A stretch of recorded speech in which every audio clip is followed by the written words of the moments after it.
Bismillahirrahmanirrahim. Elhamdülillah. Vessalatu vesselamu ala Resulillah. Amma ba'd. Assalamu alaikum ve rahmatullahi ve berekatuh. Hurmatlı Müslüman ağayın tuğanlar, Haccul Mesakin ve Seyyidul Eyyam degen sıfatlarga eye bolgon, kedey miskinlerden acılığına barabar bolgon, kündördün mırzası delingen bugünkü ıyık Cuma günüңүздөр kut bolsun.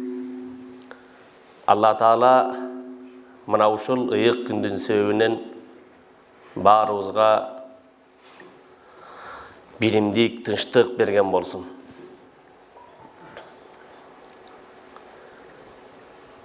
Biz barыбыз жалгыз жараткан Allah Taala'nın pendelerimiz, jana aga ibadat kılıp kulçuluk kılууга buyurulganбыз.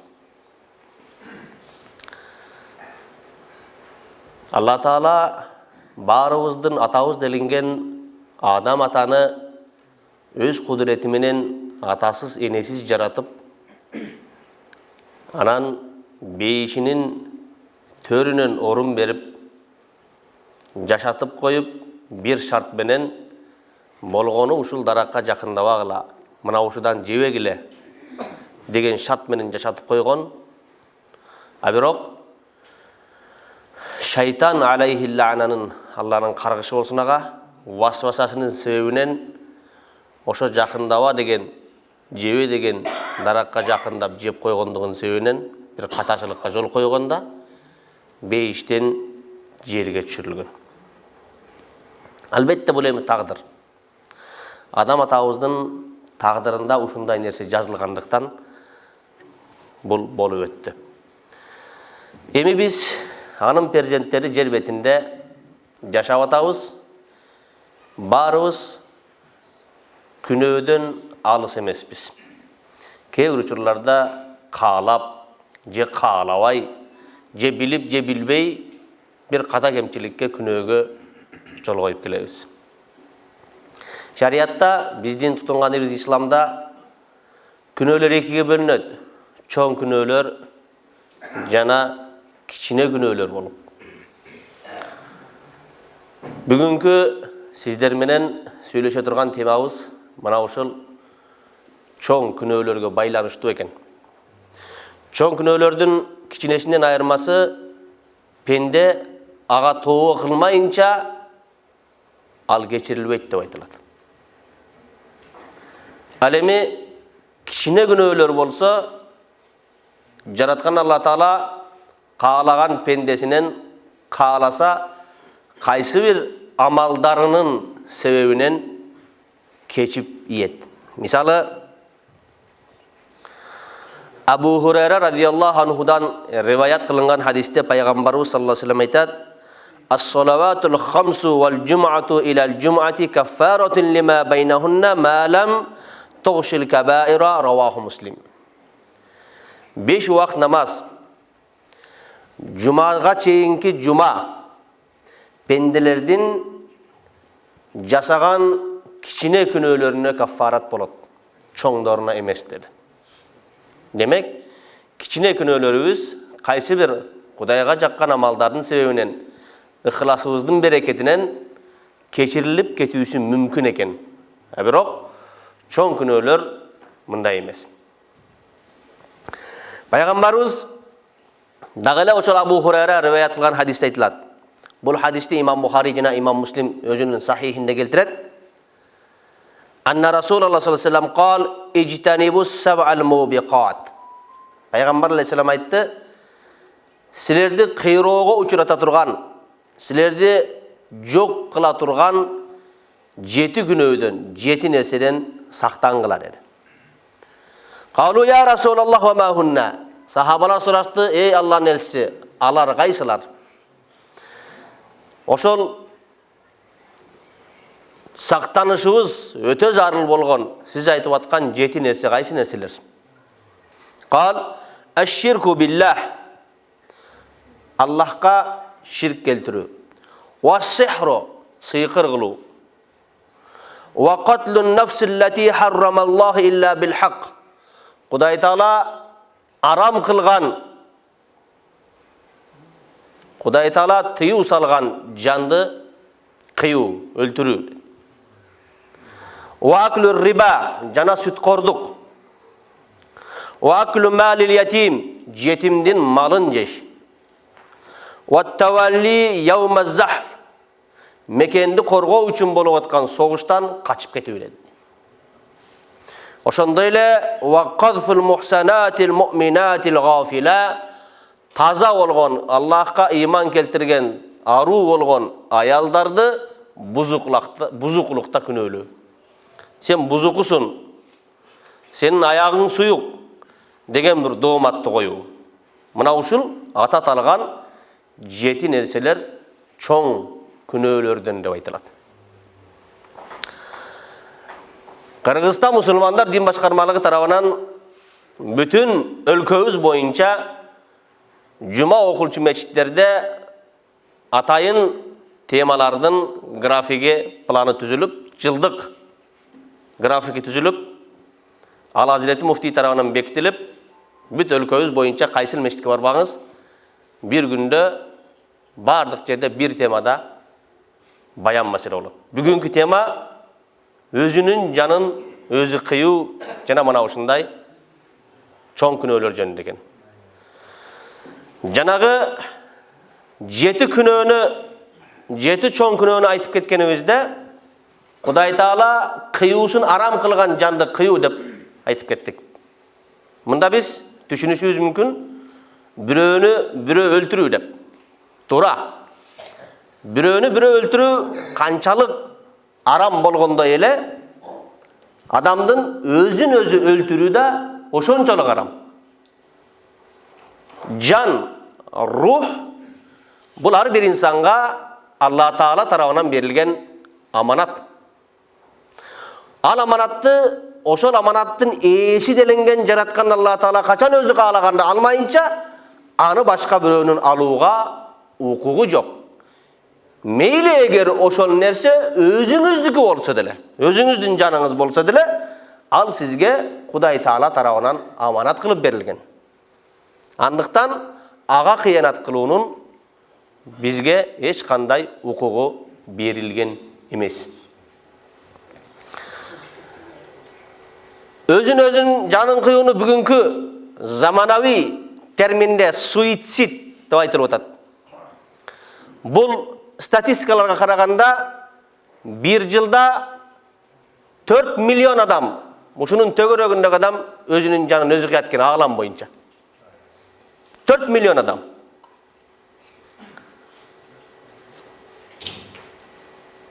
En ele göğü Kıtayda olup deydi. Kıtayda 800 minden 1 milyonga çeyin adam bir yılda özünün canın kıyat deydi. Anın kalkı köp bolgonduğunu sevinen. Ekinci orunda India turat. Öz canın özü kıyuda. Sandın öydölügünde. Andan keyin Akış turat. Andan keyin Japonya, andan keyin Fransa, andan keyin Ukrayna dep mına uşul 6-7 mamlekette taşıptır. Karap körsöňüzдөр bari musulman emes өлkөлөр. Özün özü canın kıyudağı adamdın yaşın karasak 17 yaştan 29 yaşka çeyinkide 88% düşet eken. Demek körök özünün canın özü kıyuda bul vasvasaga, bul azgıruğa yaşlarыбыз duuşar bolup atıptır. Şeytan degen bizdin tüölüktü anık düşmanımız var. İnsan zatına açık düşman. Oşo adam atağız jaralgandan ber jagına bizge düşman bolup kele jetat. Kudaydın kargışına kalgan, Kudayдын ырайымынан alыс болгон, Kudayдын ырайымынан куулган. Анын тозоку экендиги анык. Эми ошол тозоко insanlardan özüne şerik bolusун аябай каалайт. Ушул адамдын кесепетинен мен Кудайдын каргышына калып тозоку болдум. Эми ушул адамдын урпактарынан өзүм менен кошо тозок алып кирип кетем деген бир эле максаты бар анын. Болгон ошол. Ар бир мусулман инсанды азгырууга аракет кылат. Жада калса гаргара деп айтылат. Жан таслим кылып атканга чейин анын жанынан айрылбайт. Ушунун ыйманын ала калсам деп. Алымдарыбыз шайтандын васвасасы 4төө болот. 4 түрдүү адам болот. 3өөсүнө васваса кылбайт, 1өөсүнө кылат dedi. Биринчиси шайтандан бетер болгон адамдар бар dedi. Ушундай адамдар бар, ал шайтандан бетер. Тирүү шайтан сени азгырат. Арака үндөйт, кумарга үндөйт, зынага үндөйт. Тынбай сени бузуп турат. Шайтан буларды азгырбайт, буларды васвас кылбайт. Себеби ал шайтандын өзүнүн аскери экен. Экинчиси өтө тааткөй, ибадаткөй, шариат тарикатты тутунган таква адамдарды азгырбайт. Эмне үчүн? Азгыра албайт экен аларды. Азгыра албагандыгынан ага көп урунбайт. Анын оозунан дайыма Кур'аны, зикири, тасбихи түшпөй жүргөндүктөн аны азгыра албайт. Үчүнчүсү өлгөн адам. Руху денесинен айрылган адамды да азгыра албайт. Себеби аны азгыруунун кереги жок эми. Аламдан өткөн адамдын амал китеби жазылат. Эмага күнөө сооп жазылбайт. Аны азгырган менен пайда жок. Төртүнчүсү ким десе, төртүнчүсү мына ушун азгырууга өтө бел байлап, катуу бел байлап, бүт күчүн жумшайт. Эмеле динге кирип, эмеле намаз окуп, эмеле ак караны ажырата баштаган адамдарды көбүрөөк азгырууга аракет кылат. Васвас ушудан пайда болот.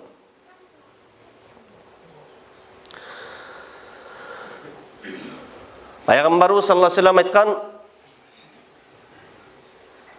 өзүн өзү өлтүргөн адам кыяматка чейин кантип өлтүргөн болсо ошентип азапталат dedi. Кыяматтара. Ким өзүн өзү бычак сайып өлтүргөн болсо, ал тозокто тынбай өзүнө бычак сайа берет. Ким уу ичип өлгөн болсо, тозокто кайра ошол тозоктун от шарабын иче берет. Ким өзүн тоодон таштап өлгөн болсо, өзүн өзү кайра тозокко таштай берет. Иши кылып, кайсыл гана амалдын үстүндө өзүн өзү өлтүргөн болсо, ошо көрүнүш ага түбөлүк бойдон кайталана берет.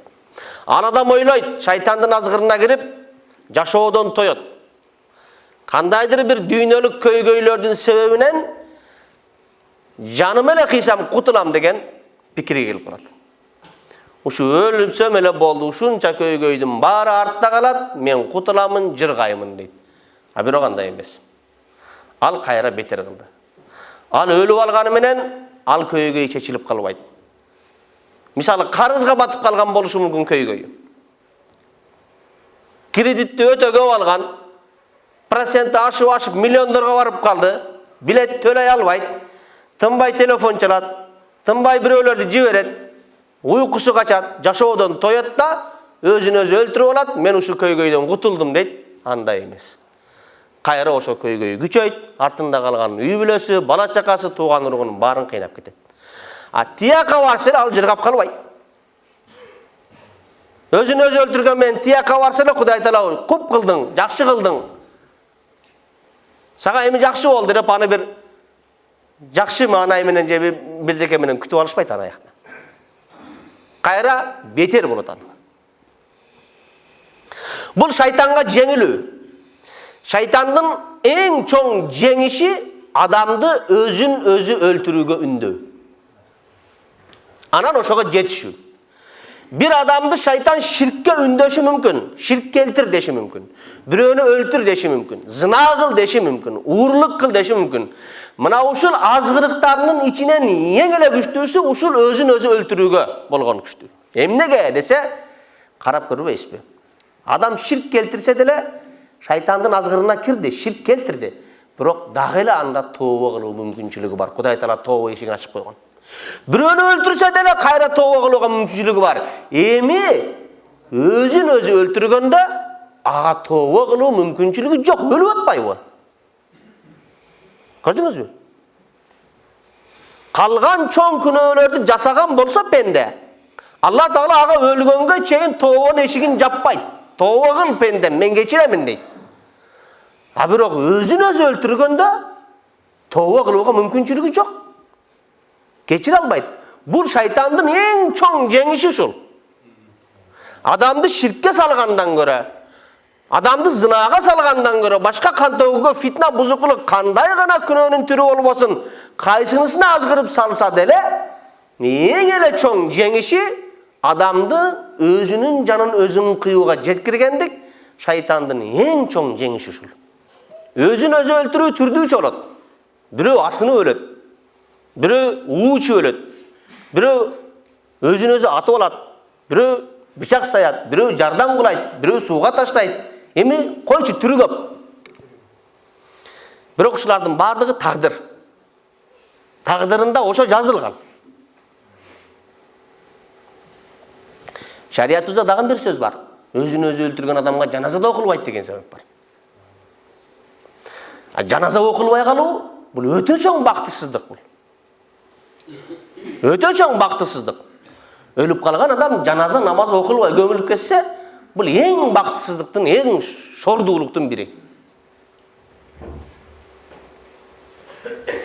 Men bunu ne aytmakçımın? Özün özü öldürүү degende daroo ele bir sekundun arasında же bir gündün arasında ele özünün canın kıyıp algandardı özün özü öldürүү деп ойлойт экенбиz. Men буга дагы кошумчалап кетейин. Özün özü öldürүүнүн бүгүнкү күндө түрү көп болуп атат. Кандай? Ага бүгүнкү күндө жашообузда көп кездешкен адамдардын аракештиги, баңгилиги, тамеки чеккендиги да кирет. Тамекинин чишине жазып койгон. Минздрав предупреждает курение опасно для вашего здоровья деп койду. Саламаттыкты сактоо министрлиги эскертет. Тамеки чегүү сиздин ден соолугуңуз үчүн зыян деп койду. Аны көрө билип туруп биз тамеки тартабыз. Аны көрө билип туруп биз арак ичебиз. Аны көрө билип туруп биз баңгилик кылабыз. Туура, ошо тамекини чегип жүрүп, аракты ичип жүрүп, бир күн келип каза табат, өлөт. Тагдыры ошол. Бирок медиктерден сурасаң ачык айтышы мүмкүн. Эгер ушул тамеки тартпаганда дагы 20 жыл жашайт эле деп. Демек, жана өзүн өзү өлтүргөндө уу ичет, атып алат, асынып алат дегендей, тамеки чеккен адам, арака берилип кеткен адам, баңги болуп кеткен, наркотик болгон адамдар мындай бир узак мөөнөттө, долгий срокто таасир эте турган ууну ичип алганга барабар да. Демек ал өзүнүн жанын өзү кыйып атат. Бу да күнөө. Куранда Кудай Таала айткан: "Вала тактулу анфусакум." Силер өзүңөрдү өзүңөр өлтүрбөгүлө. "Вала тулку би айдикум ила тахлука." Силер өзүңөрдүн жаныңарды халак болуучу, өлүмгө дуушар болуучу нерселерге таштабагыла детти. Өкмөт bir nersenin insandın den soğuluğuna berilүүчү ziyandın azca köptügünü karap ağa hüküm çıkarat eken. Misal üçün tamekinin den soğulukka ziyanı narkotikten azırak bolgonduğu üçün ağa preduprijden ele berip koydu. Eskertүү berip koydu. A birok narkotiktin den soğulukka ziyanı köp bolgonduktan anı orusça aytkanda kategorически запрещать etdi. Şariat anda emes. Şariat mınday ziyan bolsa dele, toğday ziyan bolsa dele kategorически запрет etdi. Şariat uşunday. Şariattın aldığında tameki menen narkotiktin hükümü bir dey. Tameki çeksең деле наркотик таткандай күнөөкөр болосуң.